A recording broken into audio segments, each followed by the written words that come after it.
अभी तो अच्छा है, कैसा महसूस कर रहे हैं? बहुत अच्छा फील महसूस कर रहा हूँ, आराम महसूस कर रहा हूँ। और अगर आपको जगह खैर अता फरमाए, तो आपने मेरी तकलीफ दूर की, अल्लाह ताला आपकी तकलीफों को दूर करे।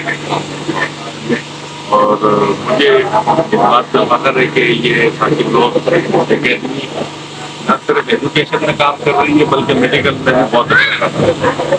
और आप जैसे काबिल आदमी को उन्होंने, आप जैसे काबिल आदमी को सपोर्ट किया हुआ है ये मेडिकल में।